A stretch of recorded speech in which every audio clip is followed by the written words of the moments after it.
best player on the floor, and the Mavericks have evened up that series. Look, Chris Paul celebrated his 37th birthday on Friday.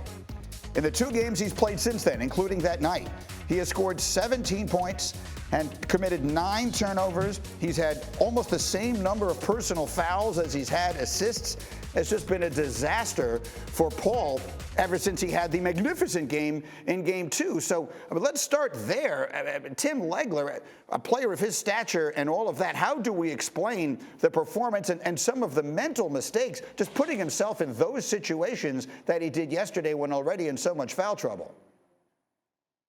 Yeah, it's really hard to explain because you're looking at the combination of factors that led to Chris Paul not being included in that game. Some his own doing, some just not smart plays when you're already not getting the benefit of the doubt on calls earlier. There was also a couple, he's just wrong place, wrong time. And then I thought there was a couple other ones that I just absolutely disagreed with the call. Any way you slice it, when you're in that kind of foul trouble the entire game, there's no way you can get into rhythm on the other end of the floor. I just thought it was a very strange game for Chris Paul. Even the lack of emotion that he showed after these calls. Like, at no point did he even react to anything. So I don't know what was going on with him, with his emotions, but I know this.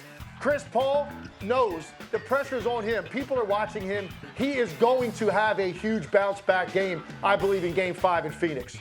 You used an interesting expression, Wendy, this morning in our call before the show to describe what you think happened to CP3 on the floor last night.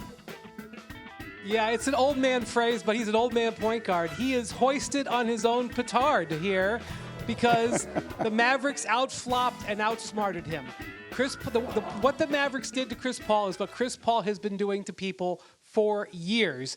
And I am surprised he allowed himself in foul trouble to continue his antics. That 5th foul early in the 3rd quarter where he tries to bait Jalen Brunson into a foul, you don't take that gamble when you've got 4 fouls. And Jason Kidd after the game had this wry smile saying, we learned it from the best, basically saying we turned your game on you, Chris Paul. He had a 7-turnover first half in Game 3. That is unbelievable and unacceptable. And this game where, again, regardless of whether you think the 6 fouls a ticky-tack foul, he cannot do that with 5 fouls with 9 minutes to go in the game. So one of the things that happened in this game, Luka Doncic goes 9 of 25, and the Mavericks still win. That is an unacceptable situation for the Suns and something they're going to have to re-examine beyond the Chris Paul issues, how they've decided to defend Luka Doncic because the other guys are beating them right now. All right, guys, stay close. A little later in this hour, I will ask you a question I never would have thought I'd hear myself ask. Could the Mavericks actually win this best-of-7? Thank you for watching ESPN on YouTube. For live streaming sports and premium content, subscribe to ESPN+.